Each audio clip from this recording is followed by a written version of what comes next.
बेताल का पीछा करते करते विक्रम फिर उसी शमशान घाट पर जा पहुंचा। बेताल विक्रम की पकड़ से छूटकर वापस जाकर उसी वृक्ष पर उल्टा लटक गया था। विक्रम को उसे अपने वश में करने में अब कोई परेशानी नहीं हुई।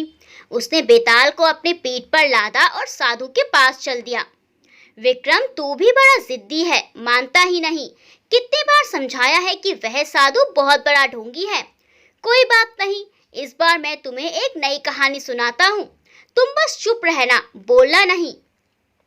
अब की बार विक्रम ने मन में पक्का निश्चय कर लिया कि वह कहानी पर ध्यान नहीं देगा, और जब कहानी ही नहीं सुनेगा तो बेताल के प्रश्न का सही उत्तर देने में भी सफल नहीं होगा। तब बेताल उसका कुछ नहीं कर सकेगा, क्योंकि वह जानबूझकर उत्तर ना देने के अपराध से बच जाएगा। बेताल ने कथा सुनानी शुरू की। धरपुरा के महामंत्री ने राजा के विरुद्ध विद्रोह कर दिया। राजा किसी प्रकार अपनी पत्नी और पुत्री को लेकर राजमहल से बचकर भाग निकला। महामंत्री के सैनिकों ने बड़ी मुश्किल से अपनी व अपने परिवार की जान बचाता हुआ राजा घने जंगल में जा छुपा। वहां पर एक चोर की दृष्टि राजा तथा उसकी पत्नी व पुत्री के आभूषणों पर पड़ी। चोर ने उन सभी के आभूषण आदि लूटकर राजा की हत्या कर दी। अब केवल राजा की पत्नी और उसकी पुत्री ही बाकी बचे थे। अपने दुर्दशा पर माँ बेटी खूब जोर जोर से रोए। रोने के अलावा उनके पास चारा भी ना था। फिर रोते रोते ना जाने कब उनकी आंख लग गई और वो सो गई। उसी जंगल में किसी नगर का राजा अपने पुत्र के साथ शिकार खेलने आया था। शिकार के पीछे भागते भागते वे उस स्थान पर जा पहुंचे जहां पर माँ बेटी सो रही थी।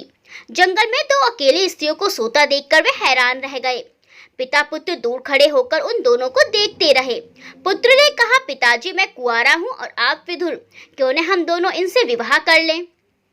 विचार बुरा नहीं है पुत्र, लेकिन कौन किससे विवाह करे। पिताजी, यह देखिए उन दोनों स्त्रियों के पैरों के निशान। हम दोनों इन पैरों के निशान के सहारे उन स्त्रियों तक पहुंच सकते हैं। जिसको जो स्त्री मिलेगी वह उसी से विवाह कर लेगा। उन पैरों के निशानों के सहारे चलते हुए वे दोनों उन स्त्रियों के पास जा पहुंचे। राजा जिस निशान से चला था वह पुत्री के थे और राजकुमार वाले उसकी माँ के थे, लेकिन यह पहले से ही तय हो जाने के कारण इसे अपना भाग्य समझाते हुए राजा ने पुत्री से तथा राजकुमार ने उसकी माँ से विवाह करने का प्रस्ताव रखा। बेसहारा होने के कारण उन दोनों ने प्रस्ताव स्वीकार करके उनसे विवाह कर लिया। विक्रम कथा तो यहीं पर समाप्त हो गई, लेकिन तुम यह बताओ कि विवाह के बाद माँ और बेटी का नया संबंध क्या बना। विक्रम चुप रहा। शीघ्र बताओ, वरना मैं तुम्हें मार डालूंगा। विक्रम चुप रहकर कुटिल मुस्कान मुस्काता रहा। बेताल समझ गया कि विक्रम ने इस बार कथा को ध्यान से नहीं सुना, इसीलिए वह प्रश्न का उत्तर नहीं दे सकता है। विक्रम, तुम वाकई बड़े बुद्धिमान हो, मैं जानता हूँ। कथा सुनी ही नहीं, इसीलिए तुम्हें मेरे प्रश्न का उत्तर भी नहीं पता।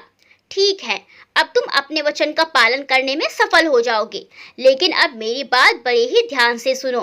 मैं तुमसे बार बार एक ही बात कहता रहा हूँ। जिस साधु के पास तुम मुझे ले जा रहे हो वह झूठा है, मक्कार है, ढोंगी है। वह जिस साधना को पूरा करने में लगा हुआ है उससे देवी देवताओं और इस पृथ्वी पर रहने वाले प्राणियों का नुकसान होगा। वह संपूर्ण विश्व पर विजय प्राप्त करना चाहता है। इसके लिए उसे किसी की बलि की जरूरत पड़ेगी। उस धूर्त की निगाह तुम पर है। विक्रम, मैं बिल्कुल सच कह रहा हूँ। बलि के लिए उसको सच्चे और न्यायप्रिय राजा की जरूरत है। उस मक्कार साधु को पता है कि मुझे लाने में तुम्हें देर लगेगी, इसीलिए उसने जानबूझकर तुम्हें मुझे लाने के लिए भेजा है, ताकि वह अपनी साधना पूरी कर सके। अब जब तुम मुझे उसके पास लेकर जाओगे तो उसकी साधना पूरी हो चुकी होगी। विक्रम, जब तुम मुझे उसके पास लेकर जाओगे तो वह तुम्हें देवी माँ के चरणों में झुककर प्रणाम करने के लिए कहेगा। तब तुम समझ जाना कि उसके इरादे नेक नहीं है, वह तुम्हें बलि के लिए तैयार कर रहा है। महाबली विक्रम, तुम चतुराई से काम लेना और उस साधु से कहना कि मैं राजा हूँ, सारा संसार मेरे सामने झुकता है। झुकना मुझे नहीं आता, तुम मुझे देवी माँ के सामने झुककर दिखाओ कि कैसे झुका जाता है। जब देवी माँ के सामने झुके तो तुम तलवार से उसके गर्दन काट देना। विक्रम, ऐसा करके तुम देवी देवताओं और पृथ्वी पर रहने वाले सभी जीवों की रक्षा करोगे। मुझे जो कहना था मैंने कह दिया, इतना कहकर बेताल चुप हो गया। बेताल को लेकर विक्रम उसी साधु के पास पहुंचा। जैसा बेताल ने कहा था ठीक वैसा ही उस साधु ने विक्रम से कहा।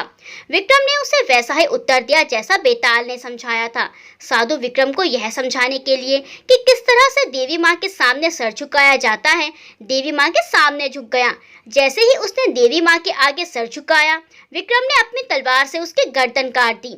बलि मिलते ही देवी माँ प्रसन्न हो गई और उसी समय यह आकाशवाणी हुई, विक्रमादित्य, तुमने आज जो काम किया है उससे सभी देवता बहुत प्रसन्न हैं।